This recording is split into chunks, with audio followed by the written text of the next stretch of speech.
Welcome, Susanna. So lovely to have you. And this video and our chat is really about Quest Protector training.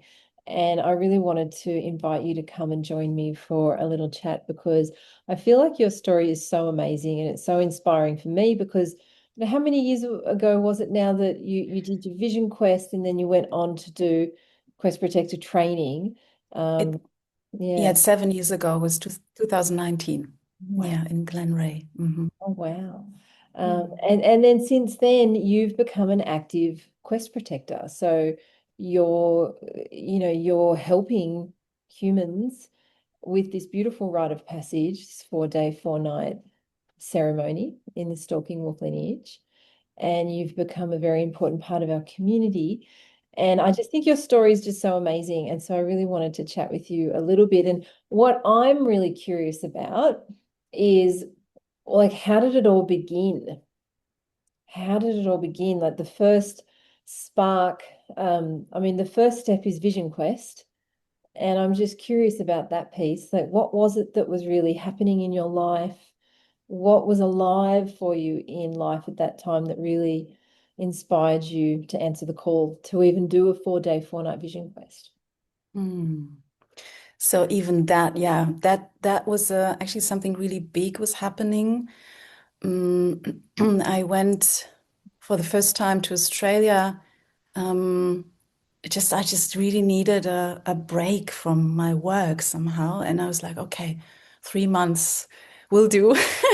And I went to Australia and was walking in the Blue Mountains, and suddenly, because I think I had never been in such in like here in Europe, such a big forest, big natural world, which is just big, like big.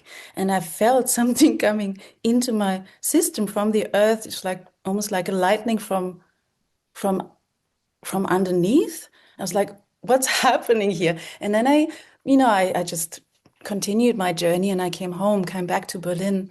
And what had actually happened, or something that had happened, that after a week of being back and everything looked beautiful on the outside, beautiful crafted life, being of service, all the good things, Mm, but something felt not right anymore, very, very deep. And I knew something within me knew I need to live from a different place, from a deeper place, from a place that I don't know yet what it is, but I sense it's there. And then I put all my work things down, like really completely down, and came back to Australia. And during this time, I heard of Vision Quest. I got friends with people who actually did a Vision Quest with Steve, yeah. um, and then I heard about it, and I was like, that sounds interesting. That sounds interesting. And then I got into this whole, you know, actually, I read Soulcraft. I was like, oh yeah, and Vision Quest, and got into this journey. And it was clear I wanted to do a vision quest in order to find out why I'm here, really, like truly, really deep down inside. That was the call. That was my first call. It's like, why am I like really here? What is my service? And that ties then into the protector training. So, what is my true service for this world and for this planet? So, Mm, not just that, okay, I'm doing meaningful work, but kind of fitting in the whole society concept of society. yeah. I was called into something different, and this whole, yeah, what is my service? It was really, really urgent for me to find out about this. Mm, And then there was a big, huge heartbreak happening just before my quest, a few months before. And so this quest became not only a quest for the question that I just named, like, why am I here? Like, really? And it also became a really healing quest. It was a very, very healing experience for this massive heartbreak that I had actually experienced. Um, yeah. And yeah, that called me to quest really the deep layer of like, what's my place in this world? Like, what's really my service? What's my contribution? And then I was on this extended quest journey. So the vision quest, the formal vision quest, was part of a bigger journey that I went on. But I remember I went into this quest circle. Katie, I think I never shared with you. I went into this quest circle, first hour of quest. I was like, this is the best thing that ever happened to me. Oh, wow. Okay. Yeah. Yes, and I want to facilitate this for my people. It was really like it was in the first moment. I was like, wow, I didn't. I was really just really in the first moment. I didn't even have had the 4 days and 4 nights, but I felt the potency, the power, and a thought was like, oh, I think I have actually never stopped in my life to meet myself. Wow. Even though, Katie, I've been working for back then for 15 years with the Alexander technique, which is all about slowing down, Mm. stopping, and meeting yourself. Yeah. Yeah. But the extent that like of being in the natural world in this potent, what I know now is the frequency of the lineage as well, of the stalking lineage, being in that very pure, no bullshit space, just me and myself and what's there just a totally different space that opened up for arriving actually home. I really, really arrived home on Mm. this earth. I wasn't home here, but then I was home. Really felt, oh, I belong. There was this quest that actually brought me to this place. Wow. That was a long answer, I know. No, that's And then, amazing. That's amazing. Yeah, yeah, longing. I mean, yeah, it's beautiful. yeah. So it was really like that was really life changing for me. Mm. Really, really life changing. And then in terms of, all right, now I've landed home. I still didn't know, what next to do. And that was fine. I knew that was a longer journey to come back to really strip away even more. That was just the beginning somehow to strip away. I went on other quests and more quests and then um and then I think a week later, 2 weeks later, after this quest, I received this email from UT, like I think from Steve actually, saying, "Hey, there's this quest protector training in June." That was March, April, May, June. Yeah, just actually 3 months, 2 months later, there was the quest protector training, and I was immediately, yes, I'm in. Talked to Rain, my mentor back then, and she's like, just wait a second, wait a second, slow down Oh, for a yeah, moment, no. just Yeah, yeah. Take a digest the breath. As a digest. good mentor that she is, she's amazing. Yeah. She's amazing. She's amazing. She was such an ally. And for Yeah. 5 years, she was accompanying me. And then it was so clear. It was so clear. The calling was clear. Mhm. And, I was reflecting on this. It didn't necessarily do the training also to, yes, and after this, I'm going to be a quest protector. I Yes. didn't know, even though I was looking for what am I going to do, but I knew it was not about the what, but the from where. So I just wanted to dive deeper into the work. I wanted to get to know Vision Quest from the inside and why does it work in that way that it works? Because I knew during the quest that the quest protectors and the fire that was going for 4 days and 4 nights played a big part in this whole thing, in the Mm. potency of it. Yeah. This I could feel, this I knew, something within me knew it. And I was wondering, what are they doing? What are they doing when they quest protect?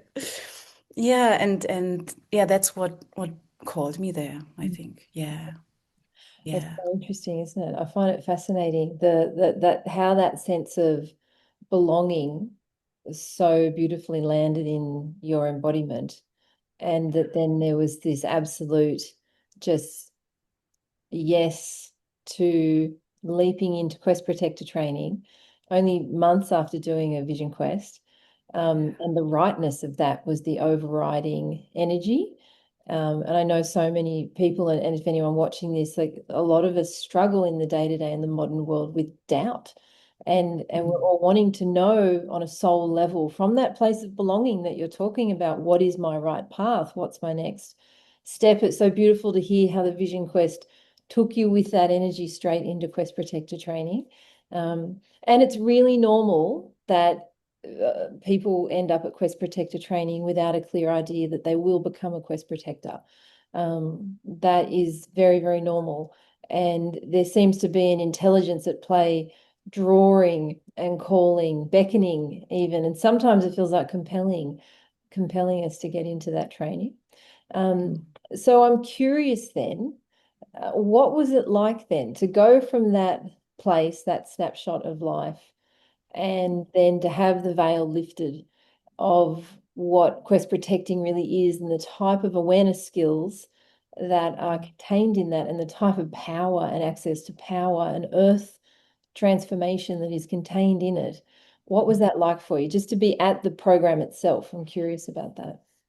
Yeah, at the program itself. Um, so firstly, just to say, there was no reception at this place, and I think I don't know if you asked us to put the phone away, but it was 10 days without my phone at all.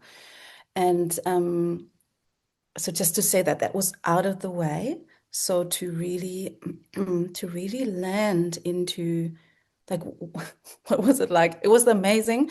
I was landing in a field of expanded awareness Mm, that what I felt played with because I had been playing with awareness for such a long time through the body work that I was doing. And I was like, oh my God, this is the total missing big piece where all the things that I'd done before now, um, how can I say, make sense in the bigger picture. So it was, for me, it was just, how can I say that? Like the awareness is the word that comes. Yeah, it is an awareness training, right? It is, oh, a lot of it is awareness training. It was just opening my senses and the fineness of my awareness for the natural world, for humans in the as part of the natural world, but also how they move through the natural world, the practices that we did there, the impact. Oh yeah, that's a big one. The impact that we have through what you teach as concentric circles, right? Concentric rings coming out of us and our physical mind. Yeah, mm, that's right. It's another big one. Like, what kind of impact has our physical mind through these concentric circles into the world mm. and into the field?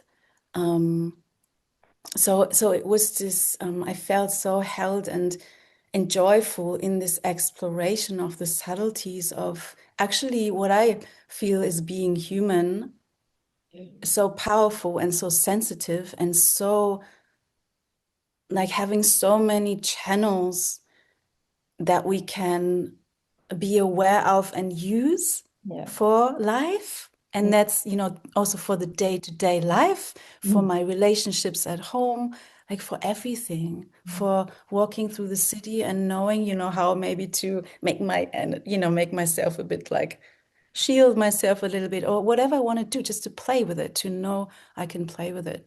So the whole thing was just like a big beautiful washing machine and expanding my awareness. And I'm just coming back to this digital device because I remember after these 10 days holding my phone in my hands, thinking, this is really old school technology. This is really not as fine as we are actually Right. working Yep. as humans. And Mm. that was, I love remembering this moment. It was like, yeah, well, actually, we are a bit more skilled than this in some ways, like different ways, many ways. Yeah, no, Yeah. I love that. Thanks for sharing that. I love that, and I agree. I mean, for me, human consciousness is source consciousness, and Yeah. that's original organic technology, and it is the source of all the things I mean, we're creating the phones, we're creating Yeah. everything, and so yeah, a lot of these teachings, I think, because they involve coming back home very, very closely to your original belonging here in the planetary matrix, Mhm. they usually reveal the truth around where power really lies and where our consciousness is really sourced from.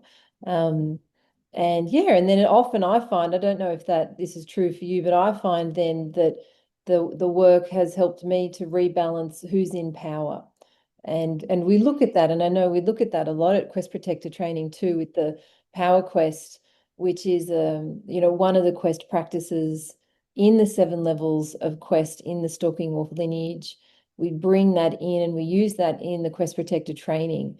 And I'm curious about that piece too. What was that like for you to do? Was, I presume, the Power Quest for the first time Yes. in Quest Protector training, if you can remember what that was like, or maybe even just a core takeaway from that Mm. deep process, of course. Wow, yeah. I think what stays with me when I now remember back is the thorough process of it and the nighttime process of it, like that. When I remember now, it was also a stripping away, even though it's, the process of, working with, what we're working with there, was just something like coming to the core of power, or what are the components that need to be looked at to to touch with my awareness to what that power might be. I mean, this is something I feel like a beginner in, and at the same time, I know through this power quest and power questing, I do touch something that is just so it's a bit miraculous, but at the same time, it's probably it's the natural world, but Mm. it feels a bit miraculous. Mm. Um, and I notice now that I talk about it, I get this. I feel the like the humbleness, like it's very humbling. Mm. It's like I have a lot of reverence and respect, and and that's actually really beautiful um, experience and feeling to have Mm. in relationship to power. Yeah, yeah. Yeah, like right relation, something that comes also to me, that is a teaching in right relation. Which is Yeah, critical if you're guiding others on a very, very intimate and personal journey like Vision Quest. I mean, it's a very powerful rite of passage. And I do think that the work we do in the training initiates everybody on many levels into being able to hold that power. And that's a critical piece. So I love what yeah, you're saying there about the humbling nature of that work that we do mm, around power.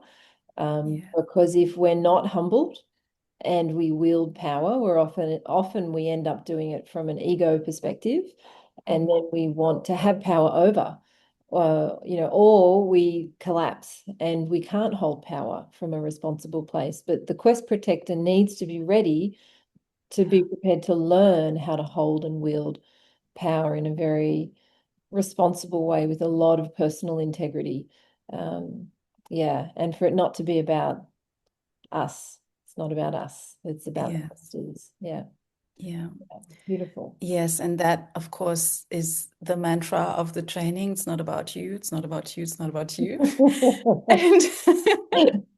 And and to tie this thread back to this journey that I'm on, because I was on back then, because I do nowadays accompany a lot of people who are like, yeah, what is my service? What is this home frequency? What is this Mm. thing that I'm bringing? Like, can I be more in touch with this unique power as well?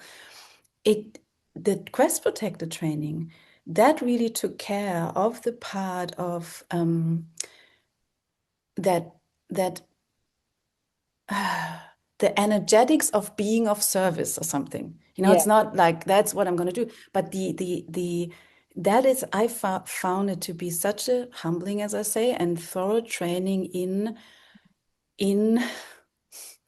being in right relationship to being of service, something like this, Yeah. like, and more. It was really like, oh, that's what it means to be of service, to not, sacrifice myself and it's like, wow, martyr stuff. No, yes, get out of my own way, yes.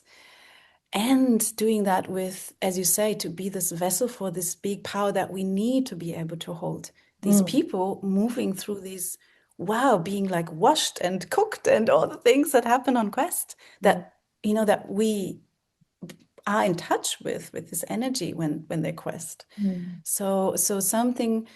So that was that. This is why I would actually recommend anyone who's questioning like what is my service, and who's interested. You know, if you're interested in the earth-based and vision quest, awareness, power, creating spaces for transformation, that this piece is also just this piece alone of what it means to be of service.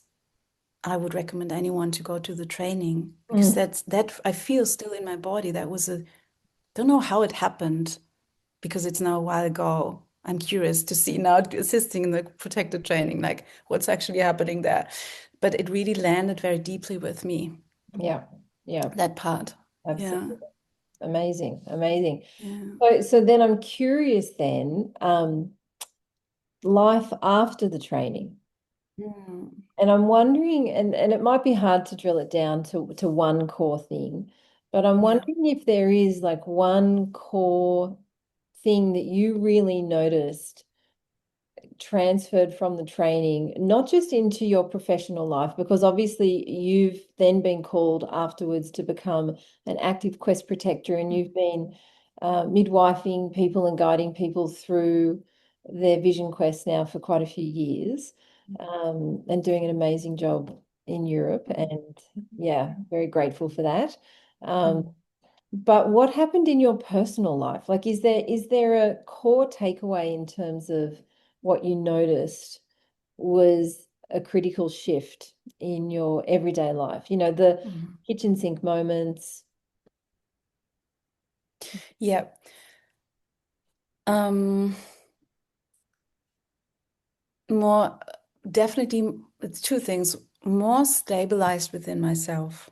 Like what the quest started, the quest protected training was landing, grounding more deeply. Yep. Like a less like wavering thing. I think Okay. it's really like that, being tuned back into, okay, this is home ground, this is home frequency, this is me. And an awareness, and this is for day-to-day life, an awareness for where I'm leaving that, where I'm losing that, where I'm not at home anymore. I think that is very relevant for anything that I do, any interaction I have with friends, with family, with clients especially, or when I host other experiences. Mm. And that was the one thing. The other thing, yeah, and the other thing is impact. That just with these concentric rings, just yeah, it's also like the being more humble, and at the same time aware. How can I describe that? It's the same, like at the same time being more humble with my impact, meaning, no, how can I describe that? Knowing what kind of impact I have, even when I don't meet anyone.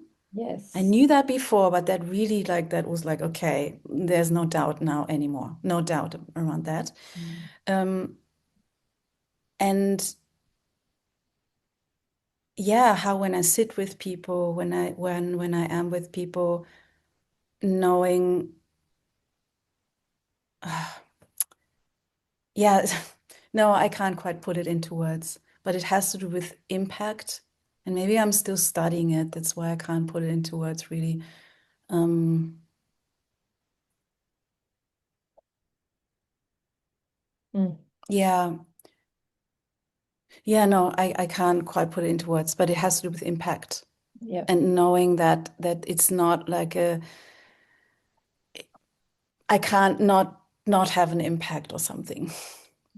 Right. Yes. Yeah. Like an awareness of the energy that is running.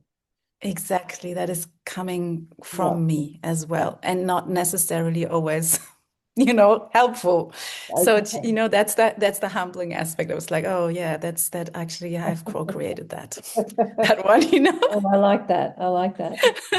I can understand why it's hard to find the words, because it's Yeah, the thing of accountability and personal responsibility. And yeah, yeah, I love it. I love it. yeah. Okay, amazing, amazing. So I'm curious then, if you're thinking about that, you're thinking about the big impact that it's had on your life, this training, and obviously that's personal, but then there's the professional matrix as well, which is so amazing. Um, what if you were to look back at your decision to do the training or even to do the Vision Quest, the first Vision Quest? Could you imagine what life would be like if you'd not answered the call? That's what I'm curious about. Like, would that be acceptable to you now? Or, how do you feel about that? This idea that this is a particular path you've chosen and it's created this certain type of timeline that you found yourself on. Yeah. Mm. Actually, yeah, that really brings tears to my eyes right now because I mean, it not I don't know where I would be. I mean, maybe I would have stumbled across something else that would have brought me home. I don't know. But not having done the Vision Quest, I have no idea where I would be. Um, I see myself floating around Mm. instead of being really home and grounded in Mm. this life, in my own life. Like Yeah. I'm so grateful I've landed home in my life. Like I live my life, which is amazing. And and the protector training also like that's I don't know. The I'm immediately thinking of the Vision Quest protecting part, like the quests I've been protecting. If I would not have had this experience of protecting these quests, um, I also don't know where I would have been because they are maybe the biggest teaching experiences for myself in life, like Mm. protecting quests. It's really something else. It's really on so many levels, Mm. so many levels. Like, okay, I'm in Wow. training here. 100%. It's so funny because I feel like, we do the training and then we apprentice with someone who's running a Vision Quest and then Yeah. we launch out and we do our own facilitating and holding and guiding and then at some point in the Western mindset, that would be when you've graduated and you've got and yes, you're very experienced and ready, but the humbling keeps happening and I Yes. feel like anyone who continues to quest protect for years and do numerous times withholding for other people with Vision Quest, it's so humbling and it teaches you about for me, it's always been the nitty-gritty things about my own personality and how Yes. I'm in relationship with my own true internal architecture. That has always been the biggest revelation, and Quest will root out any area where you're not in alignment with really being able to have responsibility for your own choices and action. It's a powerful intelligence to be in service to. Yeah, and I can hear Yeah. that Yes, in absolutely. your And share. yeah, and since I can't quite also take this experience away because I think, okay, let's say I would just have done the training. Right. Before I started, when I go back, just really quote unquote, just doing the training, I continued questing and continued to like this path of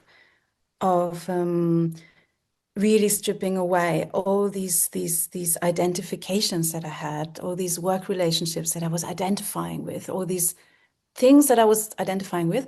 And I remember I then, I did this long vision quest, like solo time, 40 days in a hut in winter in Germany, also after the quest protector training. And I remember I didn't think about it as a quest when I entered it. But then I went there and I felt the quest energy. And I had my quest protector manual with me. And somehow it really helped me to move through this time. So I just want to say there are tools, even if someone doesn't, if you don't want to be quest protector or end up not being one, there are tools being taught besides the whole beautiful shifts that happen inside Mm. that are really helpful for Yeah. personal journeying. And I know everyone who's drawn to this is on person, like into personal journeying and finding out more about themselves and about life. So it's that is also maybe just like it's just like a treasure box, I think, for that as well, for the people who are just really like, wow, what is that life? What's going on here? Yeah, 100%. Yeah. I love that. And I always feel like the big thing is that we're all searching for choice. We're all Mm, searching for an ability not to be different from who we are, but to have freedom to choose mm, where we invest our energy. And if we're getting really triggered or we're looping into things that aren't good for us, we want to be able to choose mm, where we take ourselves. And I think this work really helps to unlock the parts of ourselves that are hidden that mm, keep us looped in negative patterns and allow us to take really sovereign soul level ownership of all parts of who we are so we can experience the freedom of expressing our authenticity and find our authentic self. And it's such a beautiful thing. Yeah, it's wonderful to hear you speak about it. I have one little thing before we end. I'm curious mm. too. How does it feel as a quest protector now who is actively holding quests for others? Um, you're a part of a global movement that is very alive right now to bring rites of passage back into modern day culture and to regenerate the culture that we're in, to bring the modern human and to anchor them back into the earth and to soul. So you're a very, you're a part of that movement and you're making a big impact in the world. How does that feel? How does that feel for you to know that and to be recognized in that way, to be a part of it? Mm. Oh, that's a beautiful question. Let me see. Mm.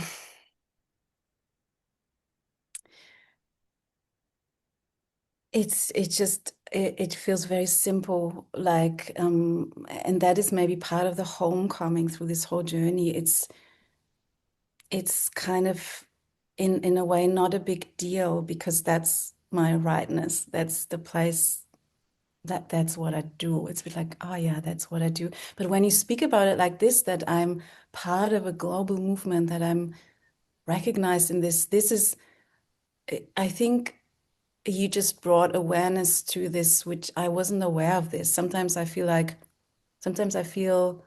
I am doing my thing here, and I know there are many people doing that thing. But yeah, you're right. And just now just saying this, it just feels it also feels like home. That's like, yeah, that's what we do now. That's what we do. And I just do my little piece, and you're right, it is connected to many, many, many other pieces. As now you're coming over to Germany, and we are piecing together and amplifying.